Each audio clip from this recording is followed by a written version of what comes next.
Je me suis dit, s'il y a un sport qui doit être anxiogène, dur sur le stress, ça doit être les sports de combat. Parce que le ratio entraînement versus combat, match, là, c'est du quoi? 40, 50 pour un? Comment toi, tu as plus que ça? Ouais. J'ai raison, c'est anxiogène, c'est la nature de ces sports-là? Bien, c'est sûr que c'est anxiogène parce que je ne sais pas si tu as déjà vu un calendrier de saison de combat. Non, bien c'est ça, il n'y en a pas. Donc, après ma barre, on ne sait jamais quand on va boxer, contre qui on va boxer, où on va boxer et combien on va être payé pour le faire. Donc, notre vie part de ce principe-là. Ouais. Après ça, bien, c'est sûr qu'il faut aller chercher des outils parce qu'à un moment donné, bien, effectivement, là, tout ce qui est santé mentale, anxiété, troubles de sommeil, ça vient en ligne de compte parce que c'est difficile de prévoir quelque chose, c'est difficile de baser sa vie, de prendre des décisions sur sa vie quand on est face à des incertitudes. Puis, je trouve ça important d'en parler aussi parce que souvent, on parle de santé mentale, on parle de problèmes de gens qui font des tentatives de suicide, de problèmes de troubles alimentaires et tout ça. Mais la réalité, c'est que la santé mentale, ça prend vraiment toutes sortes de formes. Puis on a l'impression souvent, tu sais, le vieil adage qu'on se compare, on se console. Ouais. Puis que c'est moins important parce que, bien, nous, on n'a pas essayé de mettre fin à notre vie ou nous, on n'a pas des problèmes d'enjeux, de troubles alimentaires. Donc, on a l'impression que c'est pas important, mais la réalité, c'est que ce poids-là reste sur les épaules. L'anxiété, les problèmes de sommeil, ça reste sur les épaules. Puis je trouve ça important d'en parler aussi. C'est quoi les difficultés psychologiques qu'un athlète...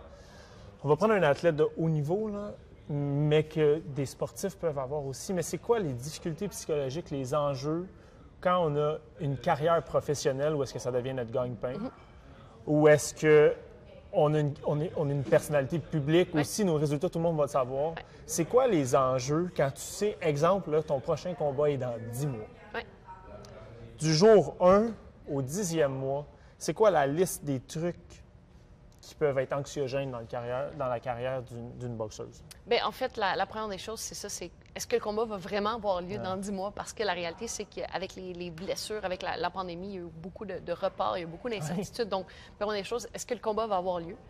Deuxième des choses, c'est le montant qu'on va gagner parce qu'il faut financer le camp d'entraînement aussi, mais ça reste que des fois, les bourses, surtout pour le sport féminin, c'est pas toujours facile. Puis des boxeurs en début de carrière, c'est pas facile non plus. Donc, de trouver une façon de gagner notre vie, mais aussi d'être à 100 % dans l'entraînement.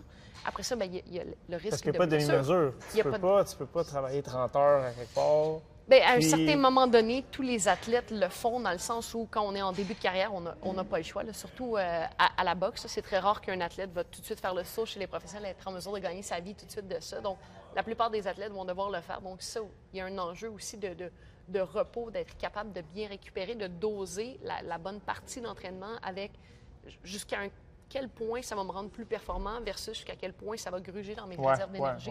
Donc, la gestion de cette énergie-là est aussi sur un 10 mois. Là, tu as parlé de 10 mois, mais la réalité, c'est qu'on ne peut pas être à 100 % en entraînement pendant 10 mois. Donc, habituellement, les camps d'entraînement, ça va être de 6 à 8 semaines. Donc, entre ces 6 à 8 semaines-là de fin, bien, il y a tout ce qui va mener à ça, de faire attention de ne pas en faire trop, sans toutefois de ne pas en faire. Le danger de se blesser. Le danger des trucs de se que tu ne peux pas tout le temps contrôler non plus. Il y a tellement de choses qui sont incontrôlables comme ça. Puis ensuite de ça, il y a toutes les remises de questions parce qu'en 10 mois, là, tu sais comme moi, qu'on a le temps de s'en poser des questions, puis on a le temps d'en mettre des doutes dans notre tête. Moi, je pense qu'un des plus beaux trucs que j'ai trouvé, c'est de diversifier mes intérêts. Et c'est comme ça que j'ai commencé dans les médias, d'ailleurs, parce que mon combat était toujours repoussé. Je parle de mon combat contre Claressa Shields, celui qui était en pleine pandémie. J'ai été 16 mois en camp d'entraînement. J'ai eu 11 reports sur ce combat-là. 11 reports? Oui, 11 reports. Je me suis déchiré le tendon d'Achille. J'ai eu la COVID longue. Il n'y a rien qui n'est pas arrivé dans ce moment-là. Puis à un moment donné, tu es chez toi, puis là, tu essaies de t'entraîner, mais tu sais jamais quand ça va arriver. En disant quasiment, je vais m'entraîner, mais il va être reporté pour une 8e fois. Ça fait 7 fois qu'il est 8e fois. Là, bien, il faut soigner le tendon d'Achille. Est-ce qu'on le soigne comme il faut ou est-ce qu'encore une fois, on patch en quelque sorte pour être capable de boxer? Et c'est là où j'ai pris le téléphone. J'ai proposé des chroniques boxe à la radio parce que je me disais, bien, moi, la boxe, c'est ma vie, mais après la boxe, j'aimerais ça, peut-être faire des communications. Puis ça m'a permis un peu de diversifier puis d'enlever justement la pression sur la boxe et d'enlever mon focus sur la boxe dans le sens où je m'entraînais, je faisais la récupération comme je voulais, mais j'avais autre chose dans la vie. Il y avait autre chose qui me motivait, il y avait autre chose qui avançait. J'avais l'impression de ne pas faire du surplace de ce côté-là. Puis, de fil en aiguille, bien, on a été capable justement de revenir. La pandémie s'est placée un petit peu, le combat a eu lieu, mais ça reste que lorsque je suis montée dans le ring, après ça, et que je savais qu'il y avait les communications, après le 11e report. Après le 11e report, je montais dans le ring en sachant que ma vie ne dépendait pas du combat. Alors que pour beaucoup d'athlètes, c'est ça. Leur vie dépend d'un résultat, dépend de la performance ce jour-là.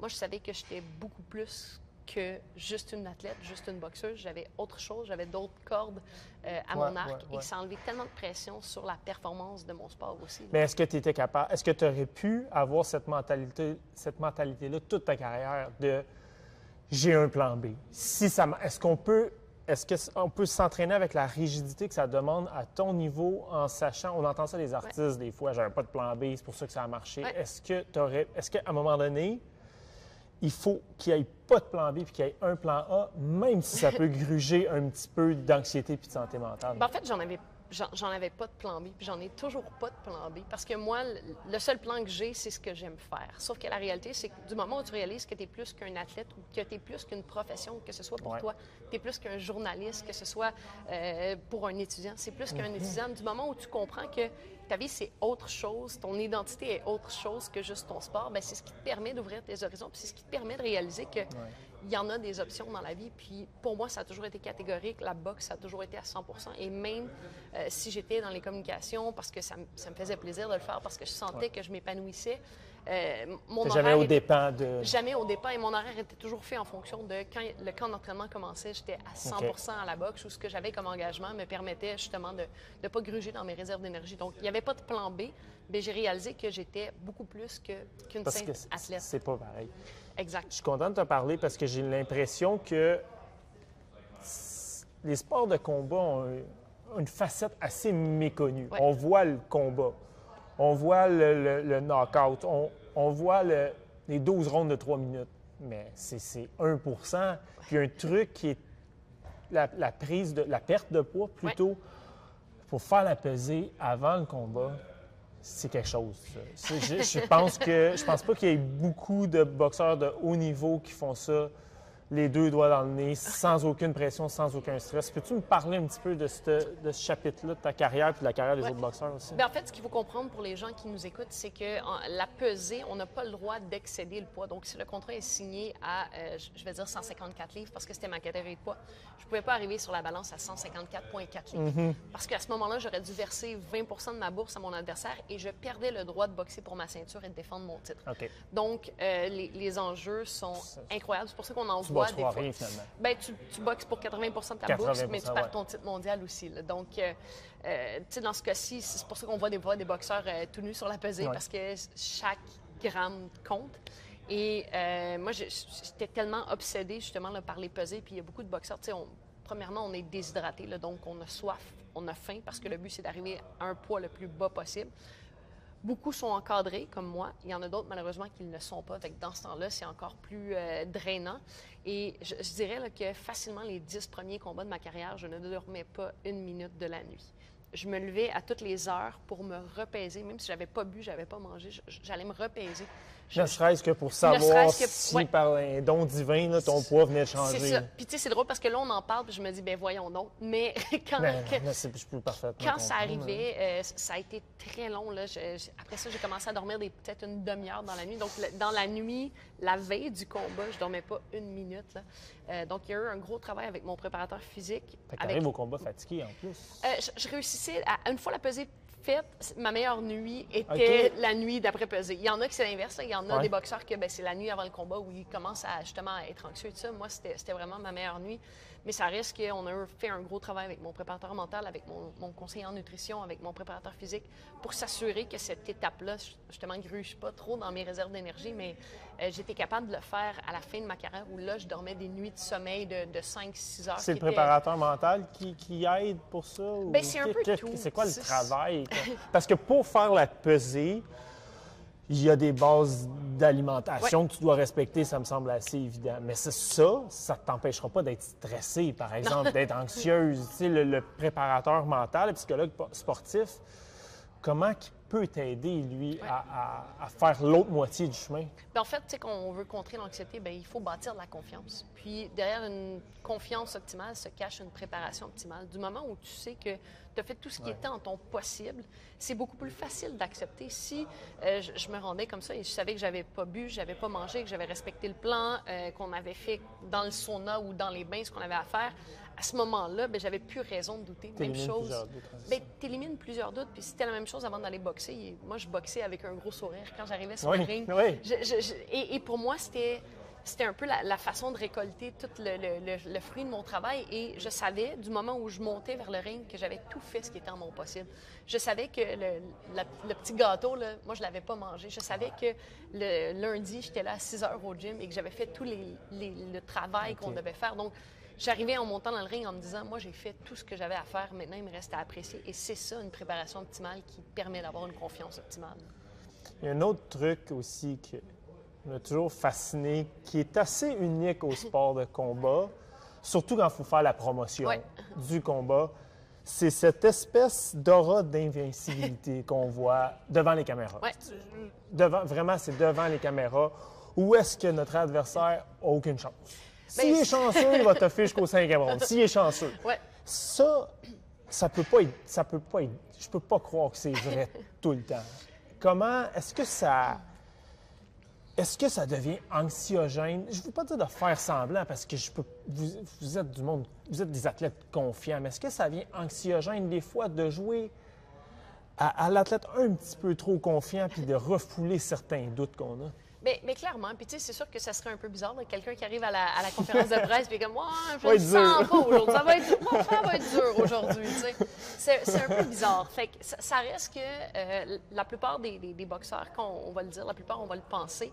Après, c'est comment on va l'avoir interprété pendant le camp d'entraînement, puis comment on va l'avoir adressé. Et cette armure d'invincibilité-là, moi, je l'ai eu une grande partie de ma carrière, je l'ai encore souvent, mais ça reste que au départ, c'était ça, tu sais, il y a des doutes dans ta tête, puis là, bien, pour essayer de contrer tes doutes, bien, tu te mets à en faire un petit peu plus, puis à dire, ben non, mais moi, ça va super bien et tout ça. Puis avec mon psychologue sportif, on l'a adressé ça à un moment donné, parce que moi, c'était ça. Moi, j'arrivais dans le gym, Marie-Ève, comment ça va? Ça va bien? T'es une machine. J'étais un ninja. Pas juste devant les caméras, en dehors, tout le temps. Tout le temps. Moi, ça va, comment ça va? Ça va bien. Ça pouvait pas aller mal, parce que je me donnais pas le droit de le faire, mais à un moment donné, ça reste que tu finis l'entraînement, puis ça se peut que tu aies des doutes, ça se peut qu'il y ait un certain geste technique. C'est naturel. Exactement, mais si tu ne l'adresses pas, puis que tu fais juste le garder, bien, ça s'accumule, ça s'additionne. Puis le matin du combat, là, si tu ne l'as pas adressé ton camp d'entraînement, bien, ton doute est encore là. Donc, ce qu'on a fait, c'est ça, c'est d'être capable d'en parler, d'être capable d'adresser à mes entraîneurs durant le camp d'entraînement, ce geste technique-là, ce déplacement-là, j'ai de la difficulté, je me sens pas à l'aise ou je me sens un petit peu moins sharp sur les esquives et tout ça. Mais à ce moment-là, ça nous permettait d'ajuster l'entraînement, de renforcer, de bâtir de la confiance autour de ça. Ah, tu te sens pas à l'aise? Parfait, on va en faire un petit peu plus ou on va prendre le temps de l'analyser, de le décortiquer. Ce qui fait que ces interrogations-là, ces doutes qui sont normales parce qu'on a tous des doutes, en les adressant, mais ça te permet d'aller chercher des réponses. C'est la maturité qui fait ça? Est-ce que la Marie-Ève Dicker, début vingtaine, était portée à faire ça ou c'est en vieillissant, en prenant de l'expérience, en prenant de la maturité, ou est-ce que tu t'es rendu compte que c'était important de le faire? En fait, la Marie-Ève Dicker, jusqu'à 25-26 ans, en 30 ans, s'il y avait un mur de briques, je fonçais tête première, puis si ça défonçait pas, bien, je poussais plus fort. Aujourd'hui, j'ai compris que des fois, de faire un pas de côté ou même de faire un pas de recul, ça te permet d'élargir tes opportunités, d'élargir tes pistes de solutions. Et je l'ai appris à la dure. C'est sûr que s'il y avait des choses que j'aurais pu changer dans ma carrière, des décisions que j'aurais pu changer, aujourd'hui, je le ferais. Par contre, c'est ce qui m'a permis d'avoir cette ouverture-là, c'est ce qui m'a permis de réaliser ces choses-là. Puis, quand on parle que le sport est formateur, ces concepts-là me servent encore dans la vie de tous les jours. Ces leçons-là que j'ai apprises me permettent aujourd'hui, dans ma nouvelle carrière, de raisonner de cette façon-là. Puis pour moi, ça a été vraiment un game changer dans ma façon d'approcher ça parce que dans les conférences de presse, tout le temps, moi, ça allait tout le temps bien. J'étais toujours au sommet de ma forme. Puis à un moment donné, on s'est mis à travailler avec mon psychologue sportif de gagner les entrevues. C'est-à-dire d'utiliser les entrevues pour renforcer ce qui me faisait douter pendant mes camps d'entraînement. Parce que, de toi versus toi ou de toi versus ce que ton adversaire allait entendre que tu allais dire en entrevue? Moi versus moi. Okay. Moi versus moi, parce que, je veux dire, moi, j'écoutais pas les entrevues de mes adversaires. Moi versus moi, dans le sens où, la plupart du temps, quand on commence des camps d'entraînement, bien sûr, on n'est pas au sommet de notre forme. On a un minimum de forme, mais le but, c'est de piquer, d'atteindre le sommet au bon moment. Et donc, en début de camp, il y a des doutes, il y a des blessures, il y a des inconforts et tout ça. Et le but, bien, c'est d'adresser ces doutes-là, de répondre à ces inconforts-là, de s'assurer que le travail est fait. Puis, quand j'arrivais là, proche du combat et je disais, bon, bien, en début de camp d'entraînement, j'ai une blessure au tendon d'Achille, c'était un petit peu difficile. J'avais de la difficulté avec une adversaire qui était plus grande, une partenaire d'entraînement plus grande. Okay. Aujourd'hui, je vous confirme que je suis en pleine possession de mes moyens. Aujourd'hui, je vous confirme que j'ai trouvé la solution et tout ça. Donc, moi, ça me permettait de renforcer cette confiance-là, d'enlever tout ce qui était des doutes. Et c'était vrai, c'était la vérité. Tu arrivais devant les médias et tu jouais pas à la fille qui avait aucun doute. Non, parce que j'en ai eu des doutes. Ouais. Maintenant, ce que je vous disais, bien, j'en ai eu des doutes, j'ai trouvé des réponses, voici comment je me sens aujourd'hui. Puis c'est ce que j'invite les gens à faire, parce que souvent on se dit, ouais, mais c'est pas normal de douter. Et ça, c'est pas vrai. C'est normal d'avoir des doutes. C'est normal d'avoir l'impression que des fois, on sera pas à la hauteur. Puis en boxe, on dirait que il y a le côté un petit peu cliché aussi que tu t'en vas manger une volée devant tout le monde. Tu sais, si ça va pas bien, là, ça reste c'est une raison d'être stressé. C'est une raison de faire. Juste ça, c'est assez pour faire de l'anxiété. Ben, ça reste que c'est une correction physique que tu reçois devant tout le monde. Tu sais, le Canadien de Montréal, quand ça va pas bien un soir, c'était pas leur soir. Ouais. Mais la boxe, on va boxer 1 fois, 2 fois, 3 fois dans l'année. Puis quand ça va pas bien, c'est des milliers de téléspectateurs qui te voient, toi, que ça va pas bien, tu sais. Fait que c'est correct de sentir qu'on n'est pas à la hauteur, c'est correct d'avoir des doutes, mais après ça, notre travail, c'est de trouver des réponses, c'est de trouver des façons de travailler ça, des façons de surmonter ça, puis de sentir qu'on est en pleine confiance puis qu'on arrive à monter dans tout ça. Là. On a parlé beaucoup avant le combat. Ça t'est pas arrivé souvent que ça aille mal, heureusement. Pendant le combat, tu l'as dit, le Québec, tes parents, tes proches, ton cercle fermé, tu prennent ça à cœur. Mais les gens, la personne que tu vas croiser à l'épicerie a peut-être regardé le combat aussi. C'est un revenu. C'est qu'est-ce qui te permet de payer ton loyer, ton épicerie. Tu sais, la victoire, c'est une mauvaise journée. Moi, j'ai une mauvaise journée au travail, je vais garder ma job. Je vais essayer de faire mieux le lendemain. Tout ça peut avoir un impact drastique sur le reste de ta vie. Est-ce que l'anxiété peut être présente pendant le stress? Est-ce que ça peut être présent pendant le combat ou on n'y pense plus parce que c'est ce qu'on a travaillé à l'entraînement? Tu ris, ça peut être présent? Non, mais écoute, présent, je me rappellerai toujours la première fois que j'ai fait une finale.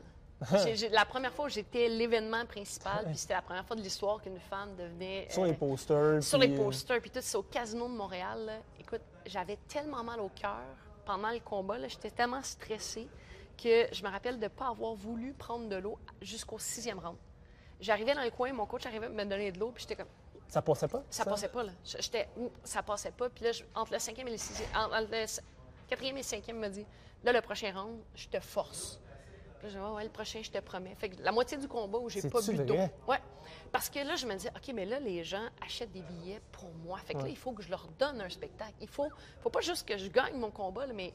Moi, je sais ce que ça représente pour les gens d'acheter des billets. Je sais que le dollar loisir, c'est difficile à trouver, puis ça fait partie de quelque chose que, pour certaines personnes, c'est plus facile. C'était ça, puis pas d'autre chose. Pour d'autres personnes, c'est ça, puis pas d'autre chose. Fait que moi, c'était mon devoir de donner un petit peu la monnaie de la pièce à ces gens-là. Fait que moi, je me mettais cette pression-là. Puis, à un moment donné, bien, on doit travailler au-delà de ça et d'apprendre à respirer dans le coin, d'apprendre à gérer cette pression-là. C'est tout un travail qu'on a fait avec mon équipe parce qu'au début, même, mon entraîneur disait « Marie-Ève, m'écoute pas dans le coin. » C'est pas parce que je voulais pas l'écouter, mais le stress, le côté panique, tu sais, quand le système limbique embarque, bien, c'est difficile de rester calme. Puis on voit ça des fois des athlètes, là.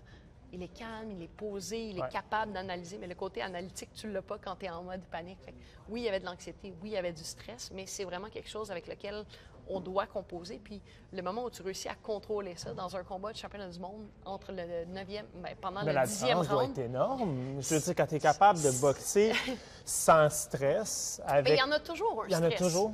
Il y en a toujours un stress, parce que la réalité, c'est que s'il n'y a pas de stress, c'est que ça t'importe peu. Ça n'a pas d'incidence pour toi. Fait que moindrement que c'est quelque chose qui tient à cœur. Qui tient à cœur. C'est sûr qu'il y a un stress, mais encore faut-il le générer à la bonne place, parce que du stress, ça peut être bon. Parce que des fois, avec du bon stress, c'est ce qui te permet de repousser tes limites. La problématique, c'est quand le stress te tire par en bas, puis le stress te fait douter, puis le stress te fait hésiter. C'est là où c'est problématique. C'est un frein. Fait qu'il faut être capable d'en avoir du stress, puis c'est bien correct d'en avoir du stress. Il faut juste être capable de le canaliser puis de l'utiliser à bon escient. Un truc que je suis contente qu'on puisse se parler aujourd'hui parce que Ça, c'est pas juste chez les boxeurs, c'est l'après-carrière. Tu as récemment pris ta retraite, que ce soit un boxeur, une boxeuse, un joueur de hockey, quelqu'un qui fait de l'athlétisme, peu importe le domaine, quand tu atteins un certain niveau, ta vie, c'est beaucoup ça. Quand ça s'arrête, j'imagine que ça aussi, ça peut être une source d'anxiété, une source de questionnement. Tu te demandes, je suis quoi, moi, à part une boxeuse? Je suis quoi, à part un athlète professionnel? C'est pas un métier que tu peux faire jusqu'à ta pension à 65 ans. Là. Ça doit être anxiogène aussi, cette partie-là. C'est-tu quelque chose que tu as vécu, toi? Bien, j'ai eu le privilège d'être bien encadrée parce que de mon début de carrière, on m'a tout de suite fait comprendre que j'étais plus qu'une athlète. Okay. On m'a tout de suite fait comprendre que oui, il y avait Marie-Ève, la boxeuse, mais il y avait aussi Marie-Ève, la personne. Et quand je parlais de diversifier mes intérêts et tout ça, c'est aussi de sentir que j'étais autre chose qu'une athlète. Et même si on avait préparé tout ça, ça reste que du jour au lendemain. T'as jamais eu à le vivre, T'as jamais eu à le vivre. Puis je le savais. Je savais que j'avais ouvert des portes dans les communications. Je savais que je voulais donner des conférences. Je savais, j'avais quelques contrats, mais j'avais aucune certitude. Ouais. Puis en même temps, je pense que c'est ce qu'il y a de beau, c'est que tout est à écrire, tout est nouveau. Puis encore faut-il être capable de saisir ces opportunités-là.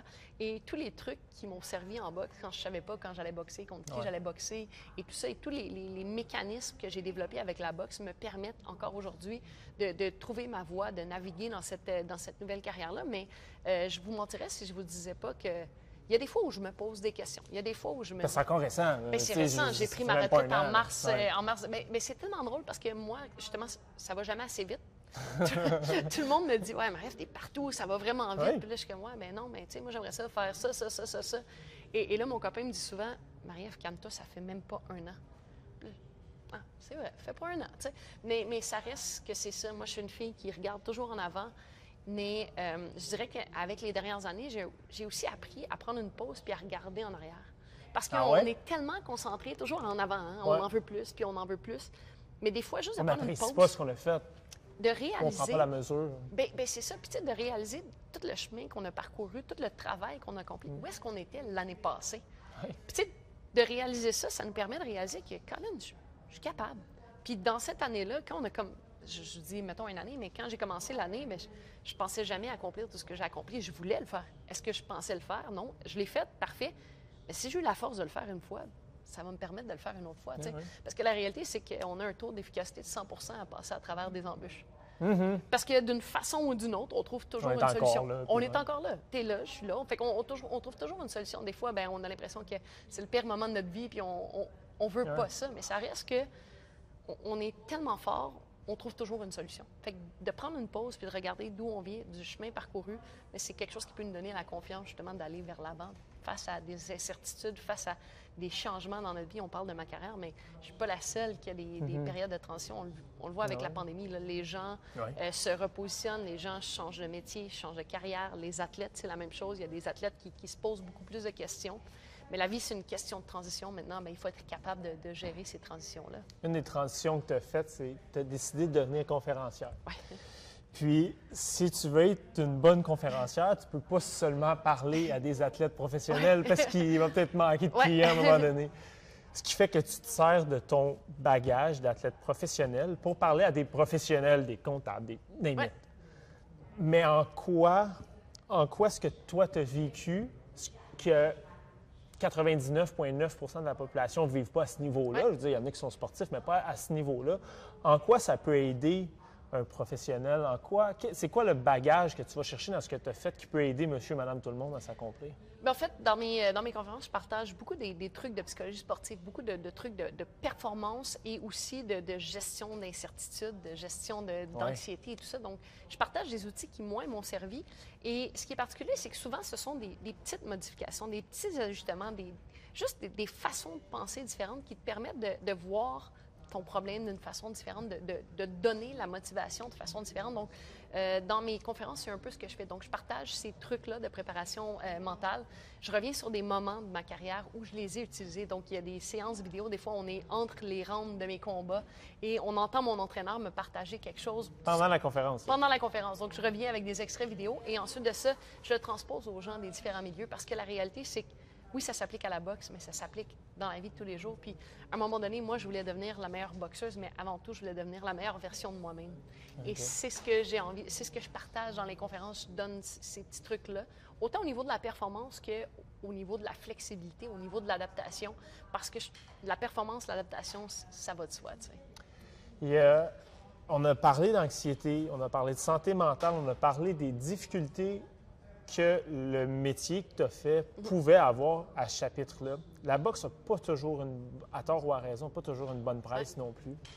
D'un autre côté, sans viser de devenir champion du monde, là, je pense que ça peut régler, peut-être pas à 100 mais je pense que ça peut faire, peut avoir beaucoup d'effets positifs sur la santé mentale, sur l'anxiété, de faire l'entraînement de boxe ou de faire l'entraînement de sport de combat. Est-ce que, je devine un peu ta réponse, mais c'est quelque chose que tu recommanderais à un jeune sportif qui veut se défouler puis qui veut travailler ça un petit peu, de s'inscrire ou de faire l'entraînement de boxe? Bien, c'est drôle parce que, comme tu dis, la boxe a mauvaise presse. Puis je pense que les gens doivent réaliser que il y a un très faible pourcentage de gens qui s'entraînent à la boxe et qui vont faire des combats, qui vont recevoir des coups. Donc, il y a vraiment façon de s'entraîner, de faire de la mise en forme par la boxe, par des sports de combat, par des sports en général.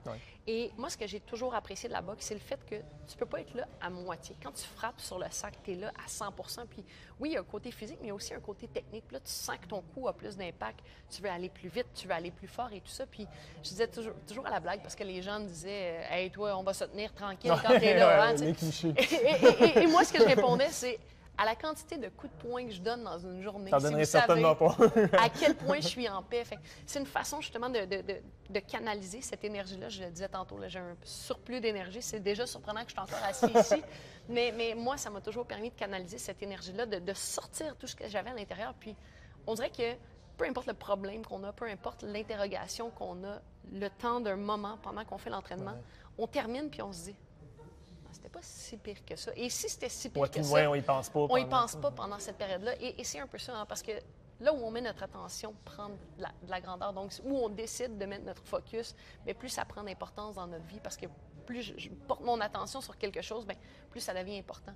Alors que si je suis capable de décentraliser cette attention-là, puis on va arriver avec une solution, mais des fois, juste de mettre mon attention, puis de me contrarier avec ça, puis de m'en faire avec ça, ça fait juste rendre la vie plus lourde. Fait que ne serait-ce que pour ça, le moment où on n'y pense pas, ça fait du bien. Bien, Marie-Ève, merci beaucoup. Honnêtement, ça a été super. Je ne sais pas combien de temps ça a duré, mais ça a passé vite. Merci beaucoup. Puis je pense que d'avoir le témoignage d'une athlète comme toi, qui nous montre pas juste les bons côtés, qui nous montre un petit peu l'envers du décor, puis les difficultés psychologiques qu'un athlète de haut niveau peut avoir. Je pense que ça va peut-être conscientiser plusieurs des personnes qui vont écouter ce qu'on a fait aujourd'hui, puis ne serait-ce que pour ça, bien, tant mieux, je pense que ça va faire utile. Merci beaucoup. Bien, merci à toi, puis je trouve ça cool aussi de regarder comme ça, puis oui, des athlètes de haut niveau, parce que quand on va regarder le sport, peut-être qu'on va le regarder avec des yeux différents, on va peut-être des fois être un petit peu plus indulgent envers les athlètes. Mais c'est aussi important de comprendre que si les athlètes de haut niveau ont des interrogations, ont de l'anxiété, ont des problèmes un peu de santé mentale, bien, c'est tout à fait normal qu'à la maison, on peut en avoir aussi. Mais c'est de trouver des pistes, de trouver des solutions. Merci beaucoup, Marie-Ève. Merci.